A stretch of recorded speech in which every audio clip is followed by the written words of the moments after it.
Hoy el sábado glorioso nos invita a descansar, que tranquilo es el reposo tras el arduo trabajar.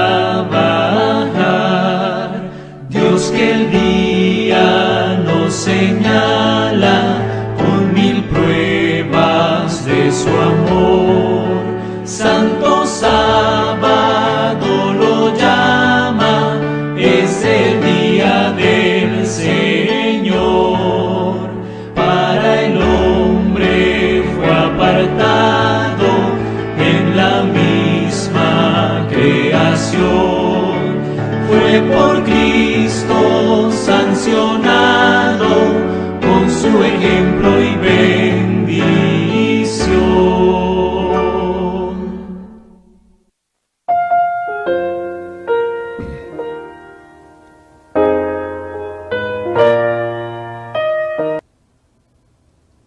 Me da mucho gusto saludarles, queridos hermanos y hermanas, en el nombre de nuestro Señor Jesucristo. Bienvenidos a el programa Estudiando Juntos la Biblia. Hoy día viernes, día de preparación. Donde quiera que se encuentren en estos momentos, les doy una bienvenida a cada uno de ustedes. Y por anticipado, quiero también desearles un feliz y bendecido sábado. Nuevamente estamos de nuevo aquí estudiando la palabra de Dios a través de esta programación. Espero de que hayan tenido una semana muy bendecida y confiamos en el Señor de que este mensaje de hoy sea también de mucha bendición para cada uno de ustedes. Antes de comenzar la presentación de este importante estudio, voy a tener una palabra de oración para así invitar la presencia de nuestro Padre Celestial en nuestro medio. Oremos, por favor.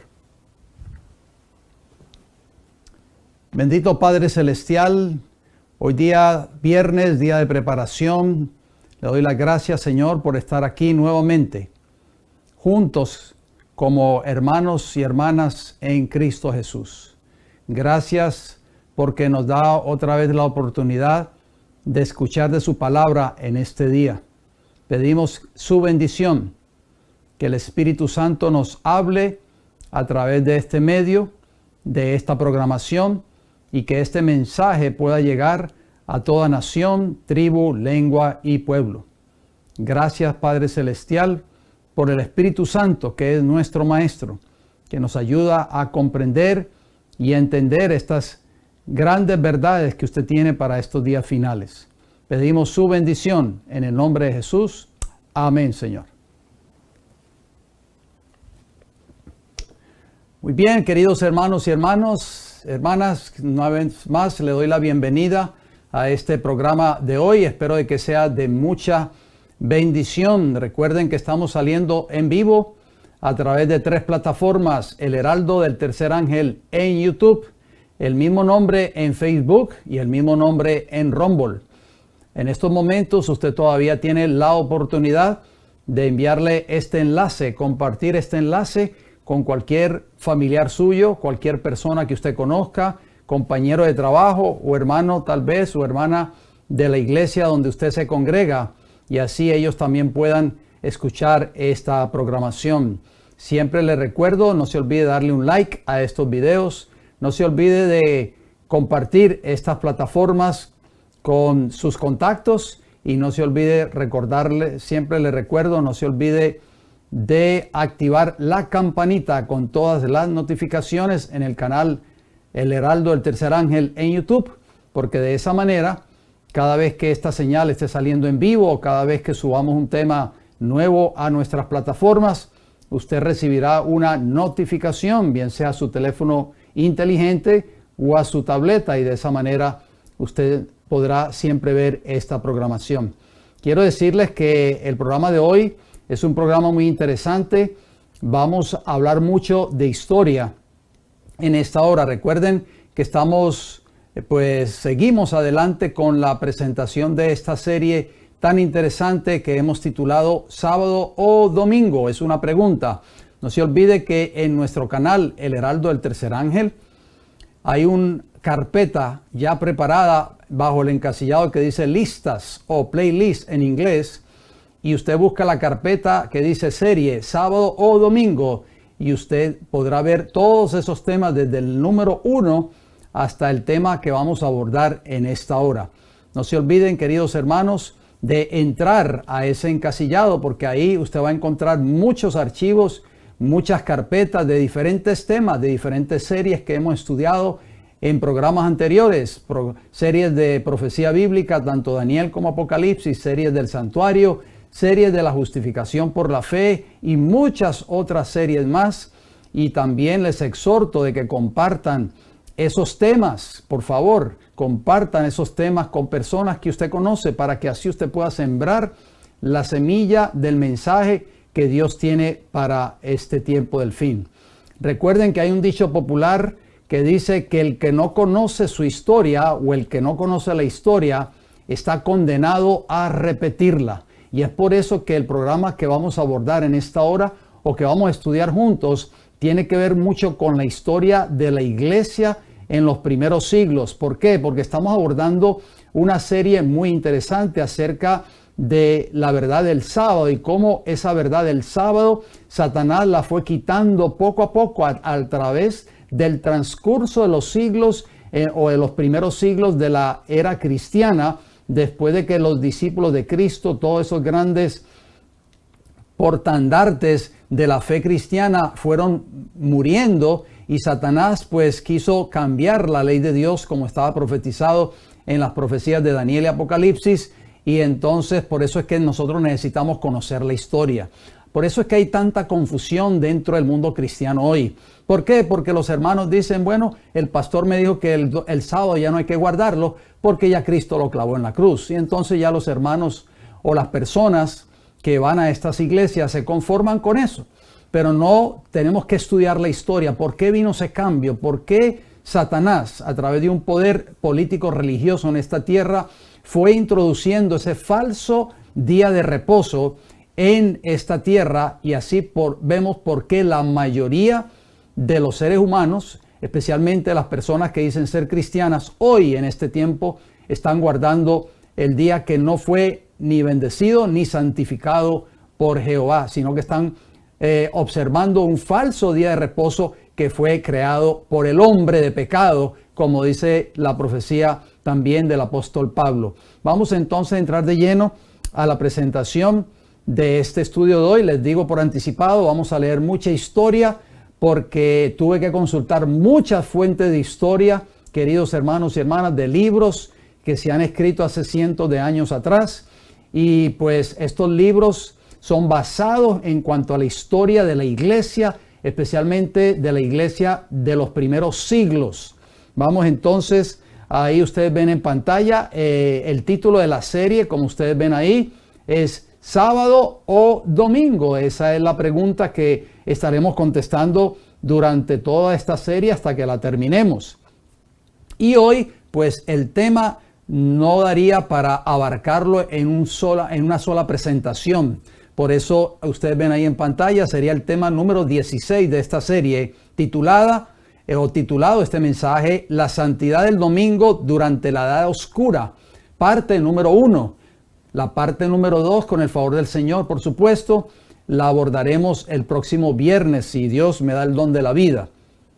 Entonces vamos a leer el versículo lema de esta serie, la señal creadora de Dios, que se encuentra en Génesis capítulo 2, versículo 3, que nos dice, y bendijo Dios al día séptimo y lo santificó, porque en él reposó de toda la obra que había hecho en la creación.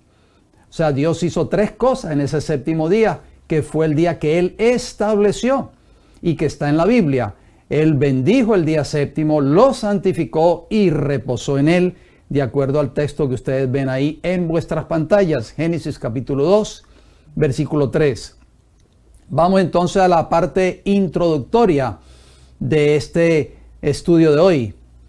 En la Biblia no encontraremos ni un solo texto, a menos que se use un texto sacado de su contexto bíblico, ninguna referencia al cambio del sábado por el domingo. Para poder comprender cómo surgió el cambio, debemos recurrir a los anales de la historia de la iglesia en los primeros siglos. Como estudiamos en los programas anteriores, Pablo y los apóstoles de Cristo escribieron que después de sus partidas, la apostasía entraría a la iglesia y ocurrirían cambios y se introducirían herejías no aprobadas por la palabra de Dios. Ahí ustedes ven la referencia, no vamos a leer todos esos textos una vez más porque nos tomaría tiempo. Hechos capítulo 20, versículo 29, ustedes lo pueden apuntar ahí en sus libretas, traigan siempre sus libretas y sus cuadernos a estos estudios. Y segunda de Pedro capítulo 1, versículo 15, eso ya estaba profetizado por el Señor a través de sus mensajeros como el apóstol Pablo, como el apóstol Pedro, el mismo Juan, en fin, de que iba a venir una apostasía dentro de la iglesia y Satanás obviamente iba a introducir falsas doctrinas de error. Vamos entonces a los tópicos que vamos a abordar en esta hora. El surgimiento de la sede papal, el hijo mayor de la iglesia, carácter de los francos, el doctor San sobre cómo la santidad del domingo se estableció entre las tribus medio paganas, el concilio de Orleans y la judaización del domingo, azotes por la profanación del domingo, penas dominicales fijadas bajo inspiración divina en Mâcon, Francia, supuestamente, la ira implacable del clero por causa del trabajo dominical. Así que estemos muy atentos porque hoy vamos a hablar mucho de historia que quizás ustedes nunca han leído o nunca nos hemos preocupado por escudriñarla. Hagamos historia en otras palabras. Vamos a hacer historia, queridos hermanos. Como les dije anteriormente, el que no conoce la historia o el que no conoce su historia está condenado a repetirla. A finales del siglo V, el domingo estaba firmemente incorporado como día feriado semanal en el Código Teodosiano del Imperio, o sea, del Imperio de Roma, y en los cánones de los concilios y sínodos generales, pero de ninguna manera quedó grabado de manera tan indeleble, y yo lo agrego ahí entre corchetes para que usted sepa lo que significa la palabra indeleble, que no se puede borrar o quitar. O sea que ese día domingo fue grabado de manera tan indeleble en los corazones depravados de los romanos. La teocracia imperial de Occidente encontró su justa perdición en el año 476 después de Cristo, cuando se convirtió en presa fácil de los bárbaros heréticos. Ustedes ven ahí una moneda, ese sólido de oro de Teodosio II, emperador romano de Oriente, quien ordenó la compilación del Código de Leyes Romanas que lleva su nombre. Por eso ese Código de Leyes Romanas se le llamaban el Código Teociano, en honor a Teodosio II, que fue un emperador de Roma. Ya prácticamente casi a los finales del Imperio Romano en esta tierra, que fue el cuarto imperio mundial. Código Teodosiano. El Código Teodosiano es una compilación de las leyes vigentes en el derecho romano durante el Bajo Imperio. Este cuerpo legal era de carácter oficial, ya que fue elaborado por iniciativa del Estado. No se olviden siempre que el Estado empezó a jugar un papel muy importante en las decisiones que la iglesia empezó a tomar. O sea, empezó a inmiscuirse en los asuntos de la iglesia. Más concretamente del emperador, que era el único legislador. Legislador quiere decir el que crea las leyes. Su redacción fue iniciada en el año 429 después de Cristo por orden de Teodosio II, bajo la dirección del prefecto del pretorio Antíoco y promulgada en la parte oriental del imperio en el año 438 después de Cristo por el mismo Teodosio II. Vamos a ver en qué consistía este código teodosiano. Por supuesto, impuesto por Teodosio II. Un año después se promulgó en Occidente por orden del emperador Valentiniano III. Su estructura en 16 libros divididos en títulos, dentro de los cuales aparecen las constituciones imperiales en orden cronológico. Los 5 primeros libros se refieren al derecho privado, el 6º, 7º y 8º al administrativo, el 9º al derecho penal, el 10º y 11º al derecho fiscal, del 12º al 15º tratan del derecho comunal y finalmente el 16º y último están dedicados al derecho canónico. O sea, estas leyes que fueron tomando ya pues fuerza en el Imperio de Roma en ese entonces también apuntaban al derecho religioso y al derecho penal. Todo esto fue impuesto por ese emperador y quedó establecido permanentemente. El código está redactado en latín, la lengua oficial del Imperio Romano. En su contenido predomina el derecho público sobre el privado y también aparecen normas orientadas a imponer la ortodoxia, o sea, la fidelidad religiosa frente a las herejías, en especial la arriana profesada por muchos de los jefes bárbaros, o sea, la religión de Arrio era profesada. Entonces estos códigos se escribieron para combatir supuestamente el arrianismo en ese entonces, pero después pasó a un nivel más alto. Esos códigos se usaron para combatir supuestamente el cristianismo, o sea, los cristianos que no creían en el catolicismo o que no apoyaban al catolicismo romano, y entonces ellos eran vistos como herejes. Vamos de nuevo a la nota. Dice que este código, repito, fue redactado para imponer la ortodoxia. La ortodoxia quiere decir fidelidad, por eso yo lo agrego ahí entre corchetes, religiosa frente a las herejías.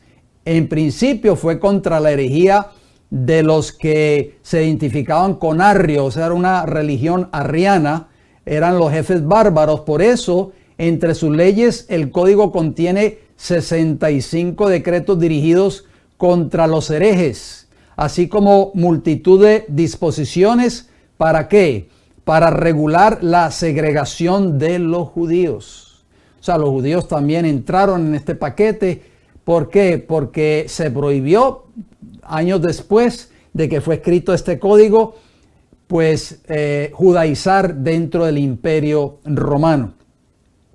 El código teodosiano fue publicado el 15 de febrero del año 438 después de Cristo y entró en vigor el 1 de enero del año siguiente. O sea, habían pasado casi 4 siglos después de la muerte de Cristo prácticamente. En el Imperio de Oriente tuvo vigencia hasta Justiniano. Sin embargo, en Occidente o en Italia frenó el paso a la introducción del derecho de Justiniano, y en otros países de Europa Occidental duró mucho más, constituyendo el núcleo principal de las leyes romanas de los reinos germánicos. Así que este código prácticamente de Teodosio prácticamente era la base de todas las leyes de ese imperio de Roma, leyes que tenían que ver con lo civil y también tenían que ver con lo religioso.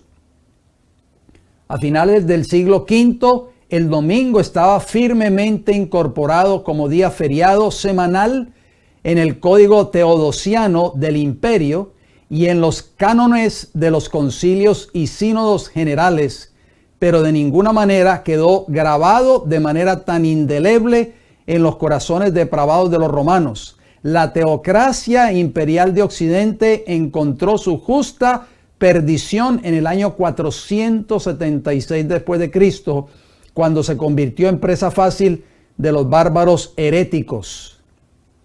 Había llegado el tiempo previsto por el profeta Daniel, queridos hermanos y hermanas, cuando del caos de las migraciones del norte y sobre las ruinas del Imperio Romano, surgía poco a poco un nuevo orden de estados, cuyo punto central era la sede papal, el cuerno pequeño de entre los 10 reyes.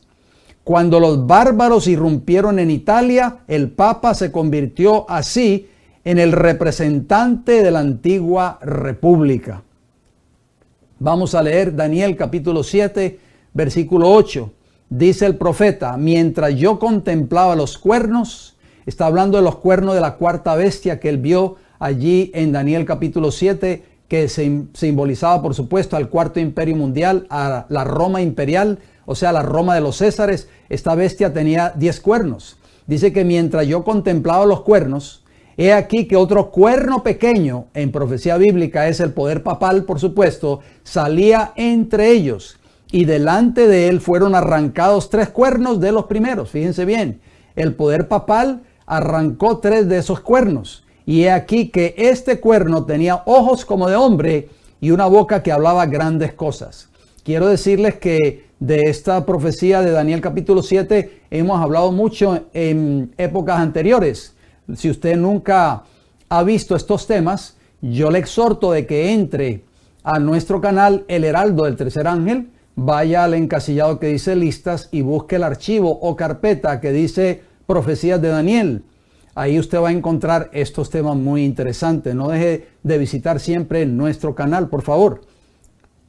Daniel capítulo 7, versículos 20 y 24, dice: asimismo, acerca de los 10 cuernos que tenía en su cabeza, o sea, la cuarta bestia espantosa y terrible, de acuerdo al verso 7 de Daniel 7, por eso yo lo agrego entre corchetes, y del otro, o sea, el cuerno pequeño, que le había salido, delante del cual había caído 3, vuelve y lo repiten, habían caído 3 cuernos. El cuerno en profecía bíblica es símbolo de poder, o sea, de una nación o de un reino que tenía el poder en ese entonces. Y este mismo cuerno tenía ojos y boca que hablaba grandes cosas y parecía más grande que sus compañeros. ¿Por qué este cuerno pequeño tuvo tanto poder en esta tierra? Porque el cuerno pequeño representado en profecía bíblica como el poder papal dominaba en ese entonces, en la época de oscuridad en esta tierra, de los 1260 años de supremacía papal, dominaba tanto el Estado como la iglesia. Por eso tuvo tanto poder en esta tierra, o sea, Roma papal. Versículo 24 de Daniel 7, que nos dice: y los 10 cuernos significan que de aquel reino, o sea, el cuarto reino, que es igual a Roma pagana, se levantarán 10 reyes, y tras ellos se levantará otro, o sea, el poder papal, el cual será diferente de los primeros, y a 3 reyes derribará. Nosotros sabemos que cuando sucumbió el imperio de Roma, o sea, el cuarto imperio mundial, se dividió en 10 reinos. Todo eso lo hemos estudiado en esos programas o en esa serie que yo le estoy mencionando. El cuerno pequeño derroca a 3 cuernos rivales.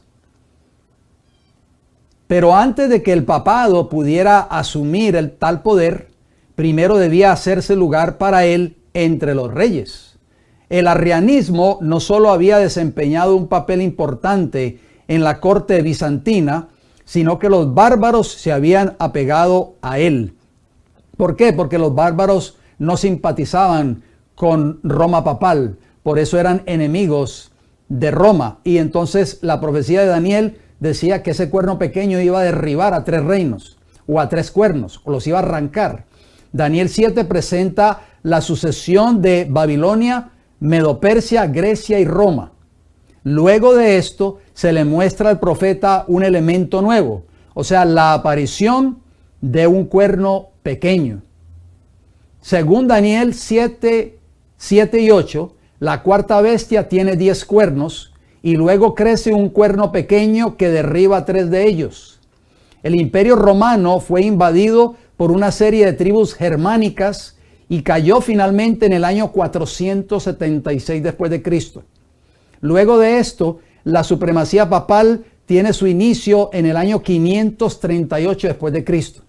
Tras la caída de 3 de los reinos germánicos arrianos, porque simpatizaban con Arrio, Era una religión falsa, por supuesto, contrario a la Iglesia Católica Romana de la época, a saber quiénes fueron esos 3 cuernos que fueron arrancados o derrotados por el poder papal en ese entonces: los visigodos en el año 508 después de Cristo, los vándalos en el año 534 después de Cristo y los ostrogodos en el año 538 después de Cristo. O sea, se cumplió al pie de la letra la profecía de Daniel capítulo 7.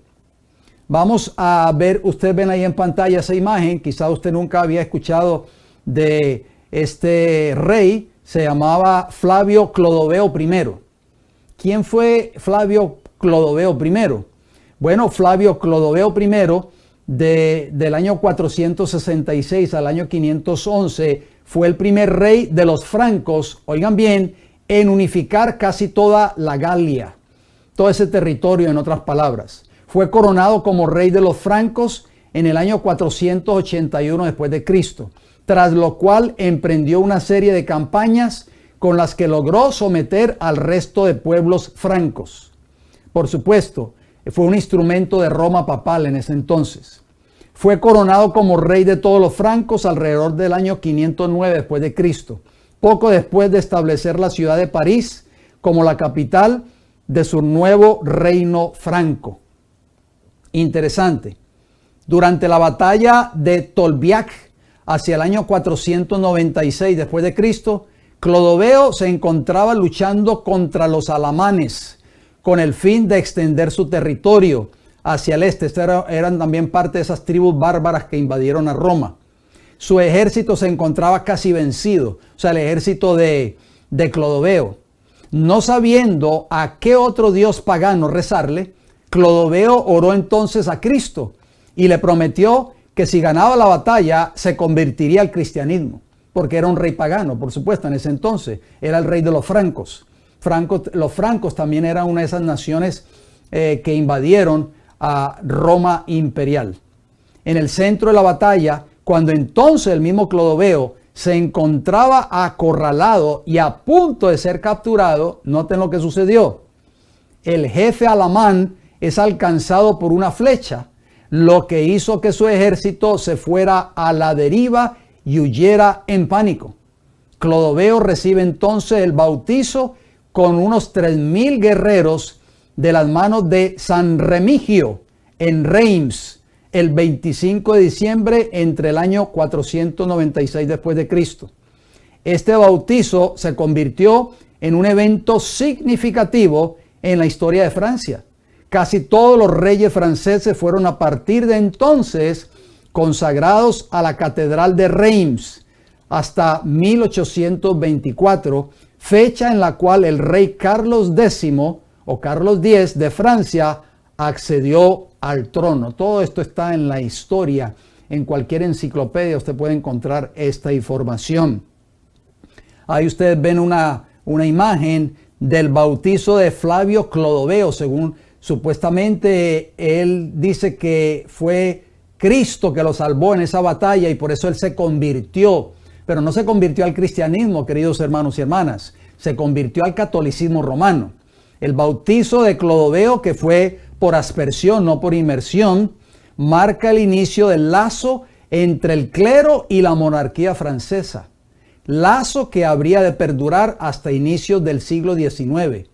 El bautizo permitió al rey implantar perdurablemente su autoridad sobre las poblaciones dominadas. Gracias a su bautizo pudo contar con el apoyo del clero, o sea, con el apoyo de la Iglesia de Roma, para proseguir la expansión de su reino. Ustedes pueden ver, mis hermanos y hermanas, cómo las profecías de Daniel se fueron cumpliendo al pie de la letra, cómo Roma papal fue ganando terreno poco a poco. ¿Por qué? Porque ese cuerno pequeño salió de entre esos 10 reinos. Iba a dominar el mundo en esta tierra. La palabra de Dios no se equivoca. Continuemos, por favor. Mientras Clodoveo era bautizado, oigan bien, el obispo exclamó: «He aquí el nuevo Constantino», porque Constantino supuestamente también se convirtió al cristianismo, o sea, era un emperador de Roma. De eso estudiamos, de Constantino estudiamos el tema de la semana pasada. El Papa Anastasio al enterarse de que Clodoveo, con 3,000 de sus hombres, había sido bautizado, envió un mensaje. Vamos a ver qué mensaje envió el Papa Anastasio en ese entonces. La cátedra de San Pedro se alegra de que tanta gente fluya hacia él. Que seas un pilar de hierro para su iglesia. ¿Para cuál iglesia? Por supuesto, para la iglesia de Roma. En esta hora presente de sus aflicciones. Como era el único gobernante católico romano en el mundo, Clodoveo fue inmediatamente declarado como patrón y protector del papado.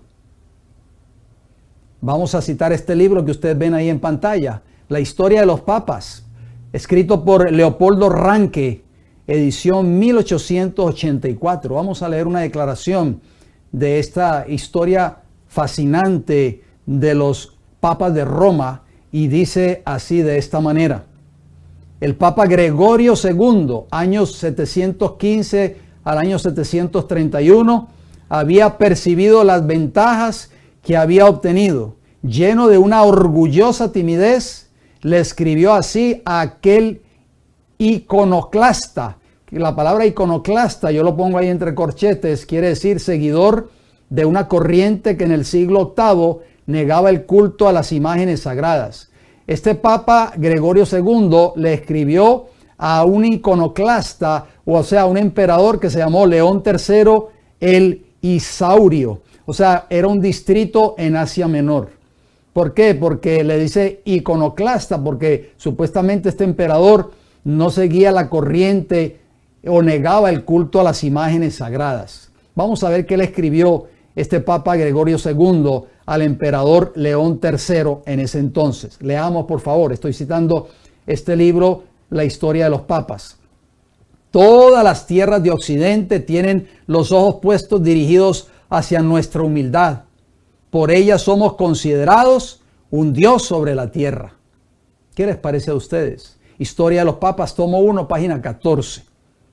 Mire qué declaración, desde cuando ya la iglesia de Roma, desde hace muchos siglos atrás, ya viene ella pues atribuyéndose a sí misma de que ellos son los representantes de Dios en esta tierra.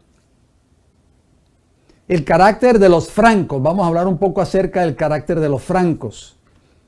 De ahí venía Clodoveo, que fue el primer rey de los francos. Los francos, dice un distinguido católico francés, eran cristianos tristes. Si bien respetaban la libertad de la fe católica y la profesaban exteriormente, violaban sin escrúpulo todos sus preceptos y al mismo tiempo las leyes más simples de la humanidad. Después de haberse postrado ante la tumba de algún santo mártir o confesor, después de haberse distinguido por la elección de un obispo irreprochable, después de haber escuchado respetuosamente la voz de un pontífice o de un monje, los vemos a veces en arrebatos de furia, a veces mediante crueldades a sangre fría, dar pleno curso a los malos instintos de su naturaleza salvaje. O sea, estos hombres se habían supuestamente convertido, pero seguían siendo las mismas personas. Su increíble perversidad fue más evidente en las tragedias domésticas, las ejecuciones y asesinatos fratricidas. Fratricidas quiere decir asesinatos de un hermano, o sea, un hermano de sangre, de los cuales Clodoveo dio el primer ejemplo y que marcaron la historia de su hijo y su nieto con una mancha imborrable. Ese era el espíritu de los francos, supuestamente se habían convertido al cristianismo. La poligamia y el perjurio se mezclaban en su vida cotidiana con una superstición semipagana. Y al leer estas biografías sangrientas, apenas iluminadas por algunos destellos transitorios de fe o humanidad, es difícil creer que al abrazar el cristianismo renunciaron a un solo vicio pagano o adoptaron una sola virtud cristiana.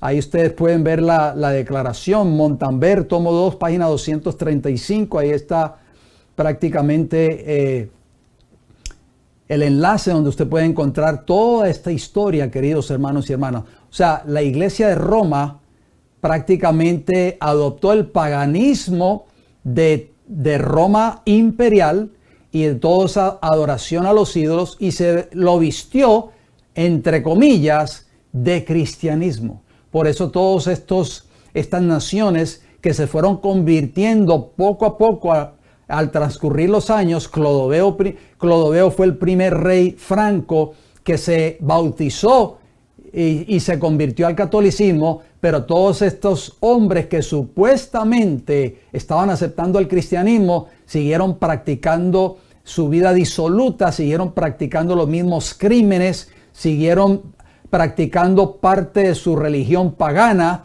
y eran personas crueles, sin escrúpulos, y personas que verdaderamente no se habían convertido al cristianismo, porque cuando una persona se convierte y entrega su vida a Dios, su vida es transformada completamente. Por eso Pablo en 2 Corintios 5:17 dice: el que está en Cristo, nueva criatura es. Las cosas viejas pasaron, he aquí todas son hechas nuevas. Aparentemente esto no fue una conversión genuina. Esto solamente le convenía por supuesto, a los planes de Roma papal en ese entonces, que quería gobernar al mundo en ese entonces, tal y como le decía la profecía de Daniel capítulo 7.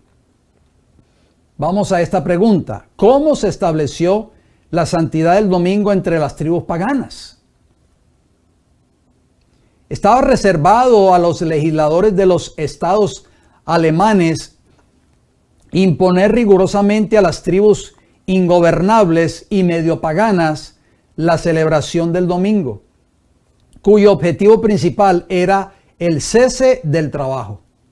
Bien fuera que las autoridades civiles se ofrecían a velar por el cumplimiento de las leyes, y esto va a tomar lugar en el tiempo del fin nuevamente, la historia se va a repetir, o si se encomendaba a los obispos, si en un caso se permitía viajar por agua y por tierra, mientras que en otro estaba estrictamente prohibido.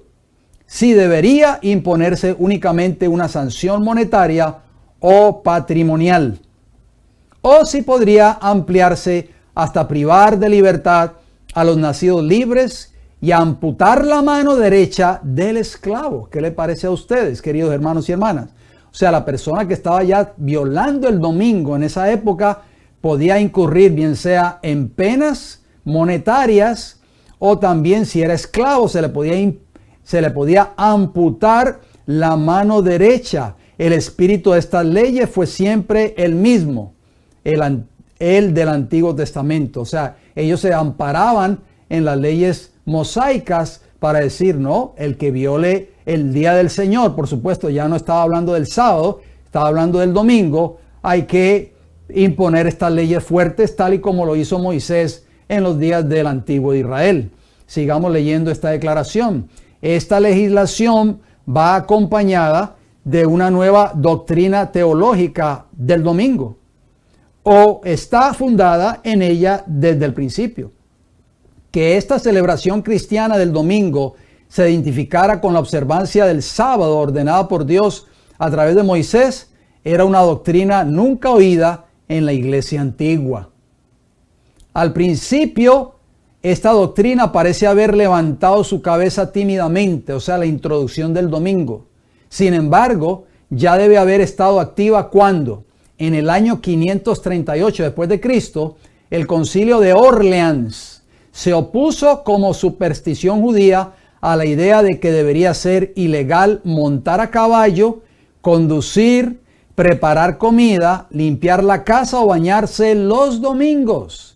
Esto fue una imposición ya de este concilio de la Iglesia de Roma en ese entonces. Oigan bien, en aquel tiempo había personas en Francia que comenzaron a aplicar al domingo las ordenanzas mosaicas relativas a la observancia del sábado.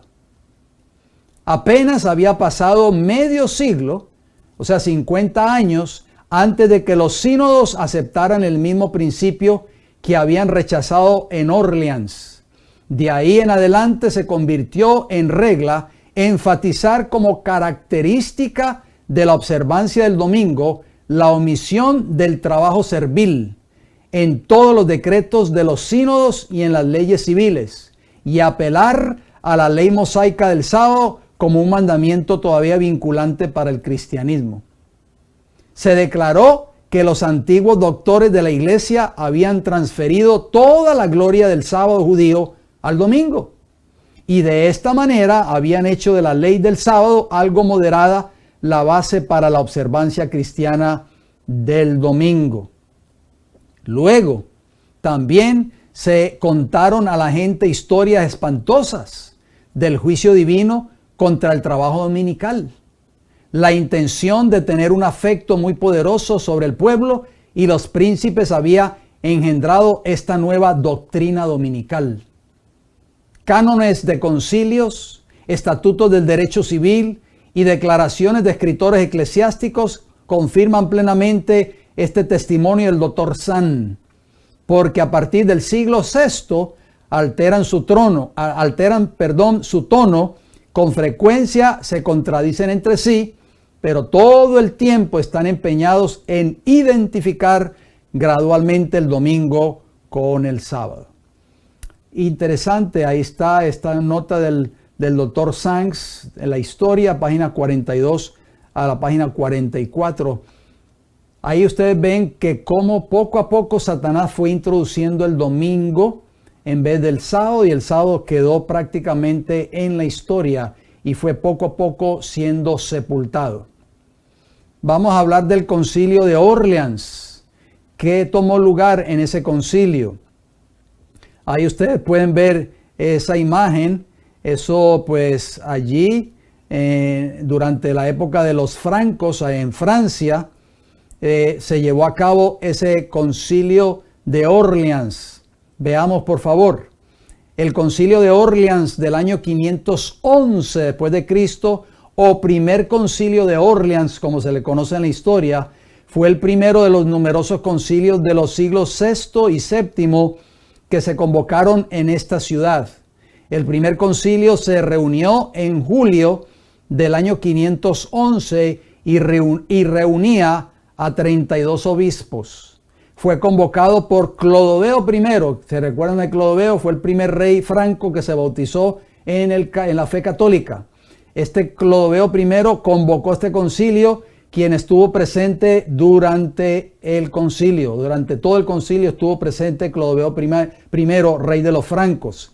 Los obispos acudieron de varias regiones del reino franco, incluida la Aquitania, conquistada en el año 507 en la batalla de Bouillé, a los visigodos, que eran arrianos, y de Bretaña. El concilio condenó el arrianismo, en primer lugar, por supuesto, y definió reglas para regular las relaciones entre el poder real y la iglesia, o sea, la iglesia de Roma, por supuesto, porque esa era la que ya estaba gobernando en ese entonces, estableciendo mutuas colaboraciones entre ¿quién?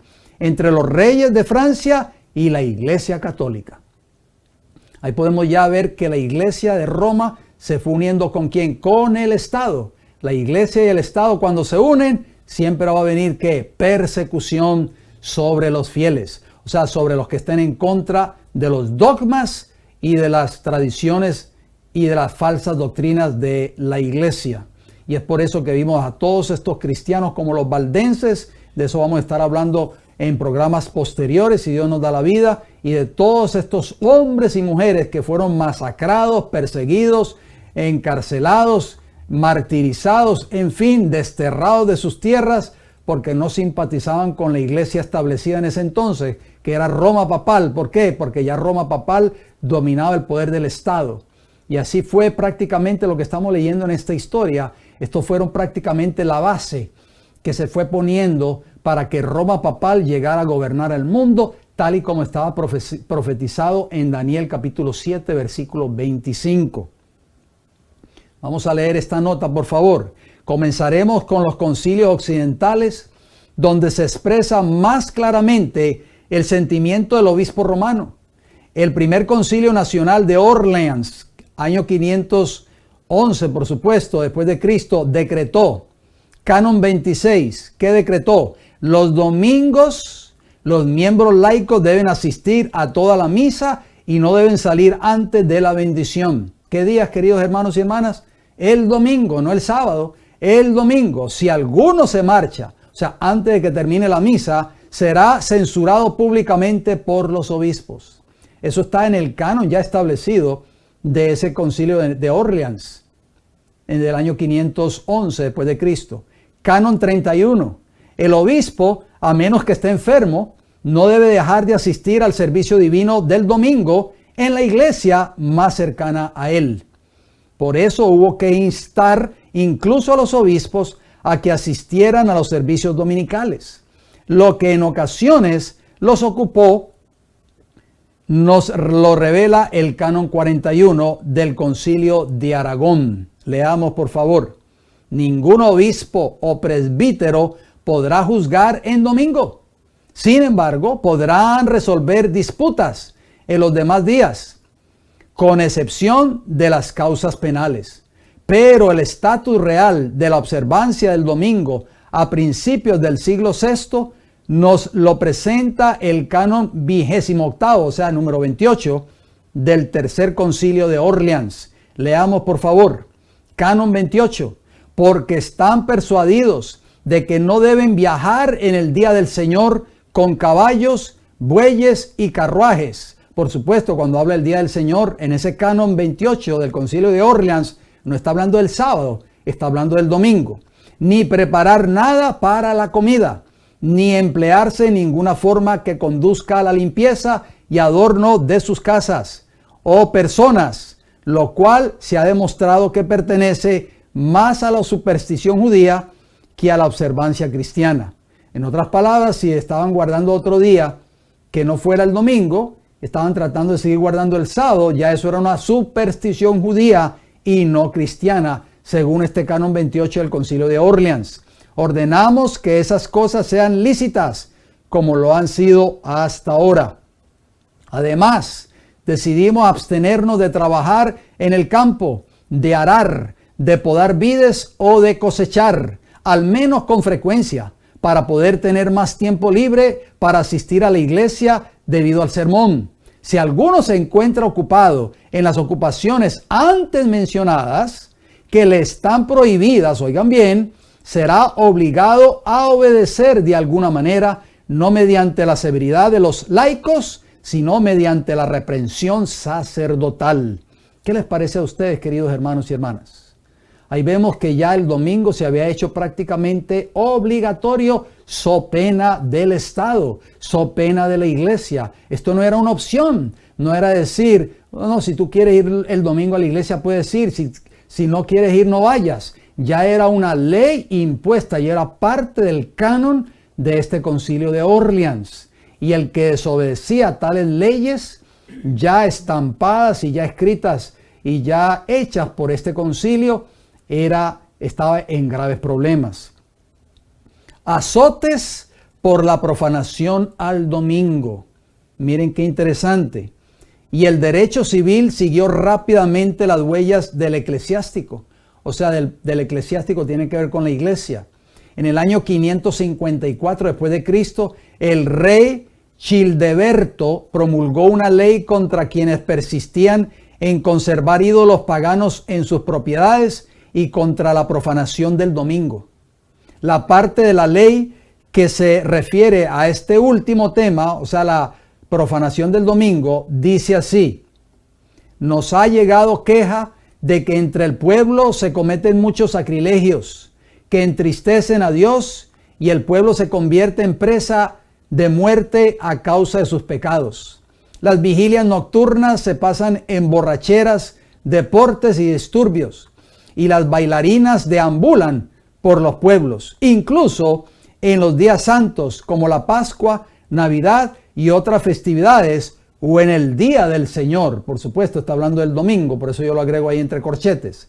Todo esto en el que Dios se ofende manifiestamente, no lo permitiremos de ningún modo en adelante. Si alguno, después de la amonestación del sacerdote y de esta orden nuestra, se atreve a cometer el mismo sacrilegio, recibirá 100 azotes. Si es esclavo, pero si ha nacido libre, o quizás sea una persona más honrada, será condenado a prisión estricta. Porque tales desprecian las palabras sanas destinadas a sacarlos del peligro de muerte, y deben ser sometidos a penitencia que los fortalezca, crucificados al menos en el cuerpo para restaurar la salud según el deseo del Espíritu. Ordenanzas civiles y eclesiásticas para la observancia cristiana del domingo, año 1839, páginas 8 y 9. ¿Qué les parece a ustedes esta declaración? O sea, ya la iglesia de Roma estaba tomando cartas en el asunto. No quieren guardar el domingo, serán azotados, serán puestos en prisión, serán inclusive condenados a muerte. Esto es serio, queridos hermanos y hermanas. Penas por la profanación al domingo en Mâcon, o sea, en Francia. Leamos, por favor. El segundo concilio de Mâcon, Francia, en el año 585 después de Cristo, fue mucho más allá. Y como señala acertadamente el obispo Grimelún, por su severa prohibición y duro castigo, ya había estampado el sello de la ley sobre el domingo, y eso también por autoridad eclesiástica, para restaurar la observancia descuidada del día del Señor, o sea, el domingo. El primer canon ordenaba lo siguiente en este concilio de Mâcon, allí en Francia. Vamos a ver qué ordenaba este primer canon. Se advierte que el pueblo cristiano que abandona irreflexivamente el día del Señor, o sea, el domingo, al desprecio, entregándose al trabajo continuo, como los demás días, si para alguno de vosotros esta sana exhortación pesa poco o es tratada con desprecio, sepan que será castigado principalmente por Dios, según sus justos méritos, además de haber atraído inmediatamente sobre él la ira implacable del clero, o sea, de la iglesia.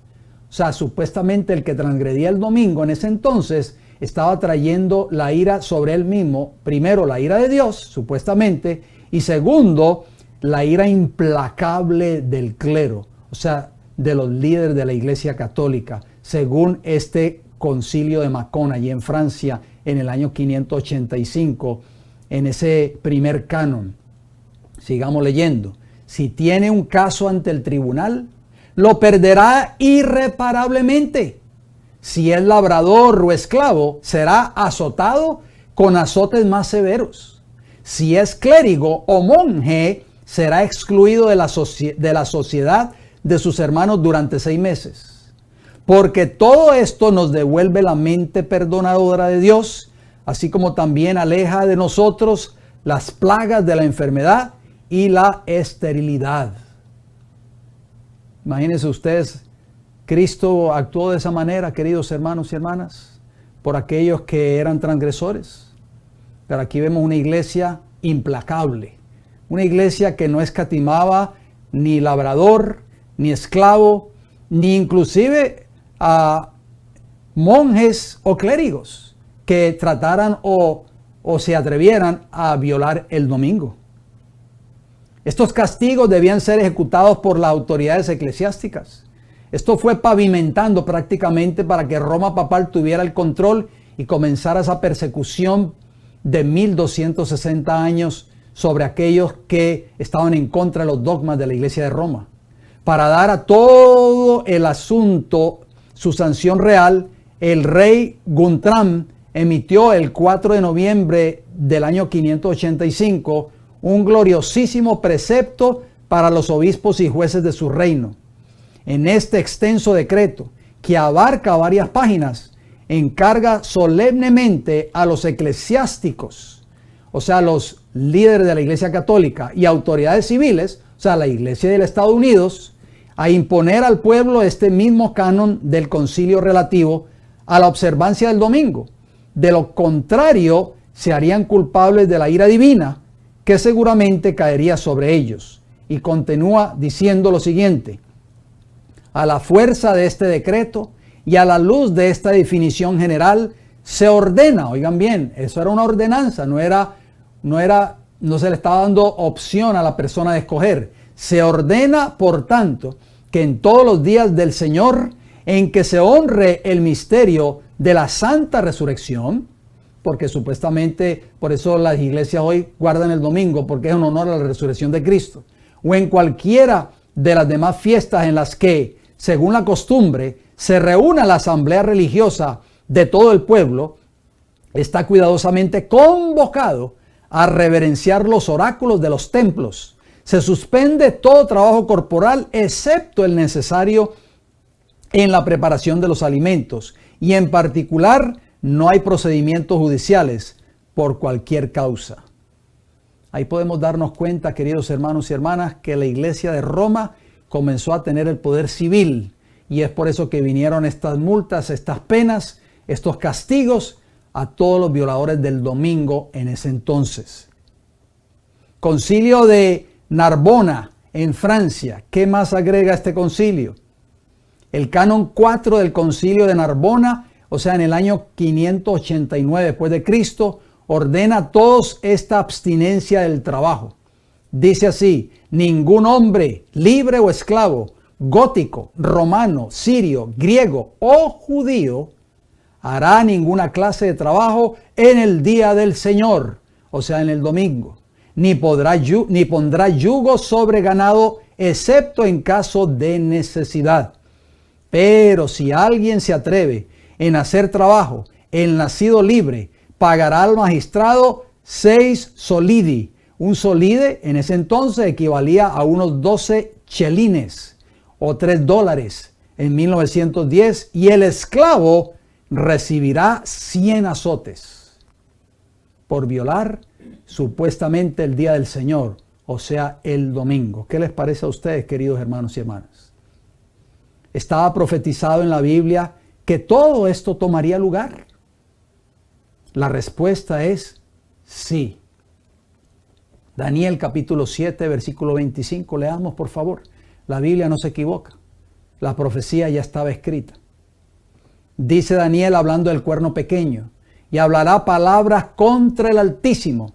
O sea, el cuerno pequeño, en otras palabras, el poder papal. Por eso yo lo agrego ahí entre corchetes. No se le olvide que lo que aparece entre corchetes yo lo agrego a los textos para que usted entienda mejor el texto. Repito: y hablará palabras contra el Altísimo, o sea, el cuerno pequeño, el papado.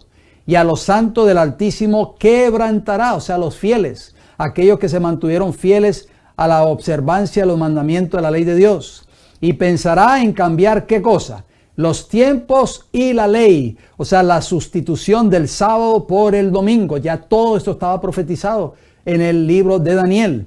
Y serán entregados en su mano, fueron entregados el poder en las manos del cuerno pequeño, o sea, el poder papal, hasta tiempo y tiempos y medio tiempo, o sea, 3 tiempos y medio, que equivale a 1260 años de supremacía papal.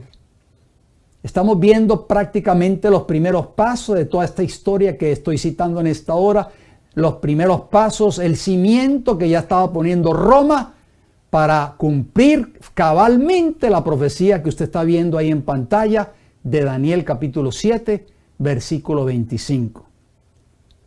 Juan capítulo 14, versículo 15, que nos dice: si me amáis, dijo Jesús, no lo digo yo, guardad mis mandamientos. ¿Cuáles mandamientos? Los 10 mandamientos.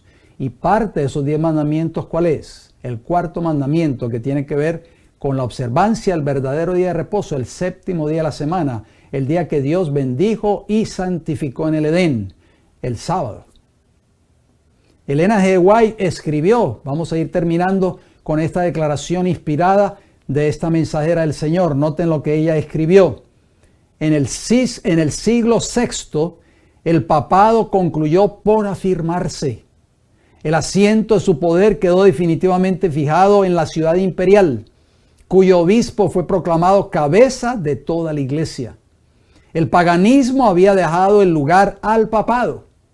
Entonces empezaron a correr los 1260 años de la opresión papal, predicha en las profecías de Daniel y en el Apocalipsis. Ahí ustedes ven la referencia, Daniel 7:25 y Apocalipsis 13 del 5 al 7. Los cristianos se vieron obligados a optar entre sacrificar su integridad y aceptar el culto y las ceremonias papales, o pasar la vida encerrados en los calabozos, o morir en el tormento, en la hoguera o bajo el hacha del verdugo. El conflicto de los siglos, página 58, el capítulo 3. Todo esto, queridos hermanos y hermanas, este cuadro que usted está leyendo ahí de este extraordinario libro, El conflicto de los siglos, se va a repetir en el tiempo del fin, si usted no lo sabía. Entonces tenemos que tomar una decisión ahora entre qué, sacrificar nuestra integridad, nuestra fidelidad a Dios y aceptar el culto y las ceremonias papales o las ordenanzas o los mandatos del Estado, o pasar la vida encerrados en cárceles, en calabozos, o morir inclusive en el tiempo del fin, porque ahí se va a firmar un edicto de muerte de acuerdo a Apocalipsis capítulo 13. Todo esto que estamos viendo, queridos hermanos y hermanas, cumpliéndose en estos momentos, todo esto que hemos estado viendo los últimos 2 o 3 años, son indicios prácticamente ¿de qué? De que Satanás está queriendo tomar el control de este mundo, sobre todo de este país de Norteamérica. Pidámosle al Señor que nos ayude a mantenernos fieles. ¿Por qué? Porque este gobierno quiso implantar leyes obligatorias que atentaban contra su libertad civil y religiosa. Y esto va a seguir creciendo, esto va a seguir tomando fuerza en este país de Norteamérica y en el mundo. Por eso nosotros tenemos que tomar una decisión, mantenernos firmes o fieles a los principios de la palabra de Dios, o sacrificar por miedo a las multas, por miedo a la cárcel, por miedo a la persecución o por miedo inclusive hasta la muerte, sacrificar nuestros principios bíblicos y aceptar ¿qué cosa? El culto y las ceremonias de Roma papal o del Estado. Esto lo vivieron los cristianos de esa época. Por eso esa iglesia fue perseguida fuertemente. Por eso muchos, miles y miles de cristianos fueron masacrados. Terminaron en la hoguera, terminaron en calabozo, fueron desterrados. En fin, ¿por qué? Por mantenerse firmes y fieles a esos principios de la palabra de Dios. ¿Van? ¿Cuál es la promesa de Cristo a los que sean fieles a todos sus mandamientos? ¿Vale la pena mantenernos fieles a todos los mandamientos de la ley de Dios? ¿Qué tú crees, querido hermano y hermana?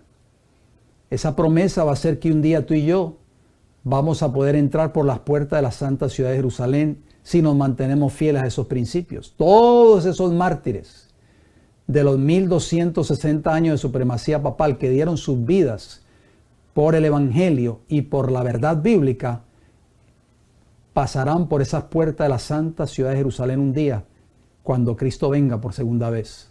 Apocalipsis 22:14, la versión antigua, nos dice: bienaventurados los que guardan sus mandamientos, para tener derecho al árbol de la vida y para entrar por las puertas en la ciudad. ¿Quisieras tú entrar un día por estas puertas de la santa ciudad de Jerusalén?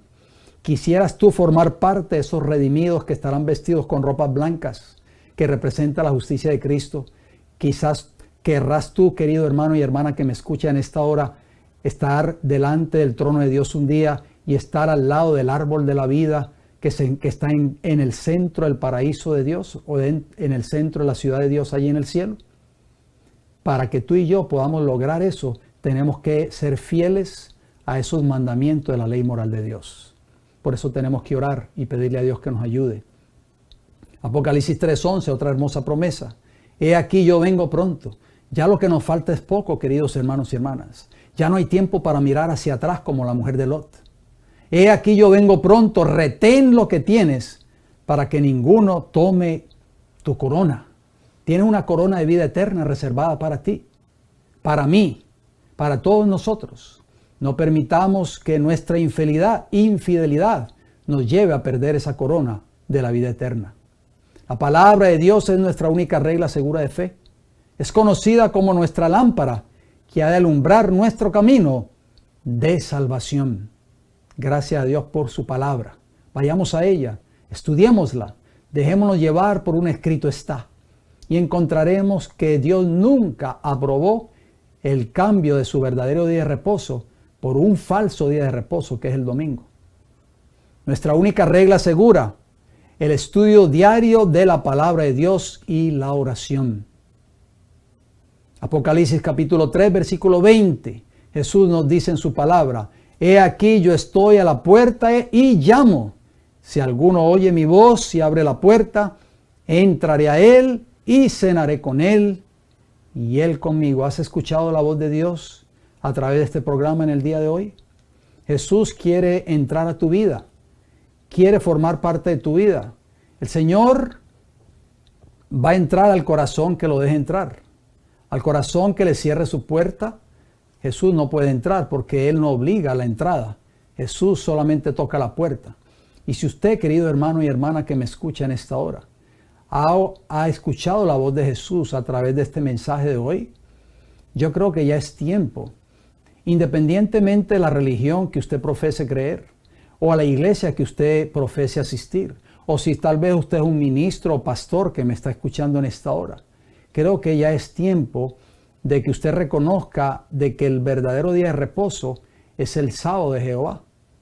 Es el mandamiento que Satanás ha querido destruir completamente y hacerlo desaparecer de la mente de todos los seres humanos. Y es por eso que en los primeros siglos de la era cristiana comenzó a trabajar a través de Roma papal para implementar por leyes, por castigos, por so pena de muerte, cárcel, azotes a aquellos que violaran el día del Señor, supuestamente para Roma papal, pero sabemos que era el falso día de reposo, el domingo. Si Dios me da el don de la vida, vamos a seguir abordando en cuanto a esta historia que pues fue prácticamente pavimentando el camino para que Roma papal gobernara al mundo a través de sus dogmas, sus falsas doctrinas y sus enseñanzas que están en contra de un así, dice Jehová.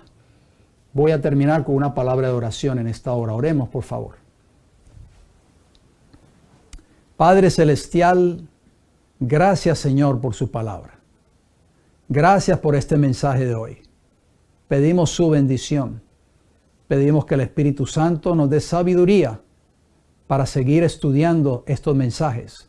Nos dé, Señor, inteligencia para aceptar la verdad. Ayúdanos a no cerrar el corazón, la mente, no dejarnos llevar por un así dice el pastor de la iglesia o el pastor de la iglesia a la cual yo asisto, sino dejarnos llevar por un escrito está, un así dice Jehová. Señor, oramos para que este mensaje pueda caer en terreno fértil. Las personas que lo oyeron o las personas que lo van a oír en otra oportunidad puedan, Señor, entender, Señor, de que el sábado sigue siendo y seguirá siendo por toda la eternidad el verdadero día de reposo, establecido por Jehová. Sabemos, Padre, de que el domingo es un día rival, es un día inventado por el hombre de pecado, el hijo de perdición, establecido por Satanás en esta tierra para hacer guerra contra la ley moral de Dios. Oramos para que este mensaje pueda llegar a toda nación, tribu, lengua y pueblos, Padre Celestial. Oramos por las personas que estuvieron en sintonía, por aquellos que han de ver este mensaje en otra oportunidad.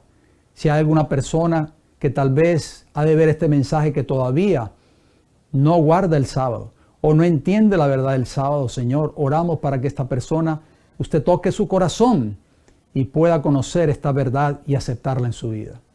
Gracias por escucharnos, se lo pedimos todo y le damos las gracias. En el nombre de Jesús, amén, Señor. Muy bien, queridos hermanos y hermanas, me da mucho gusto nuevamente que me hayan acompañado en este estudio de hoy. Le doy las gracias. No se olviden de orar siempre por este servidor, de orar por estos programas, para que este mensaje pueda recorrer lo ancho y lo largo de este planeta Tierra. Le doy las gracias nuevamente por su fiel sintonía. Recuerden de que mañana sábado estaremos transmitiendo en vivo nuevamente por nuestras 3 plataformas, El Heraldo del Tercer Ángel en YouTube, en Facebook y en Rumble. No se olvide que si Dios lo permite, estaremos saliendo en vivo nuevamente a las 11 de la mañana o un poquito después de las 11 para que usted esté pendiente de nuestra programación por estas 3 plataformas que le acabo de mencionar. Recuerden, hora del este de los Estados Unidos de Norteamérica, por si hay una diferencia de horario, bien sea de su país donde nos esté sintonizando o de cualquier otro estado de esta nación de Norteamérica. Recuerden, queridos hermanos y hermanas, que si usted está en el estado de la Florida o está cerca de la ciudad de Tampa, nos encantaría que nos visitase mañana. Estaremos abriendo nuestras puertas a partir de las 9 de la mañana en nuestra iglesia. Ahí está la dirección en vuestras pantallas. Ustedes pueden anotarla si no lo han hecho todavía, para que así usted la tenga a la mano. Si usted quiere reunirse, congregarse y adorar al Señor en su verdadero día de reposo con nosotros mañana, le extendemos la invitación. Me resta decirles, queridos hermanos y hermanas, gracias por su sintonía, gracias por sus oraciones, gracias por apoyar y compartir estos mensajes, gracias por todas sus oraciones. Si Dios me da el don de la vida, nos reencontraremos el próximo viernes a la misma hora. Bendiciones para todos.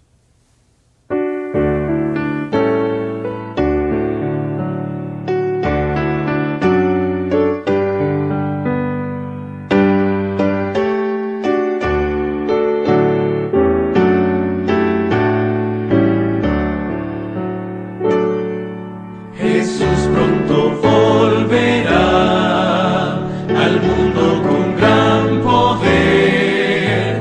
Promesa nos dio y la cumplirá. Su rostro podremos ver. En gloria y majestad vendrá nuestro Salvador. Pues señales por doquier anuncian al Señor. Muy pronto el Señor vendrá y el pueblo que le esperó del vil tentador librado será, por Cristo quien lo salvó. Sus hijos disfrutarán de Cristo la comunión y por siempre gozarán su eterna salvación. Del norte y del sur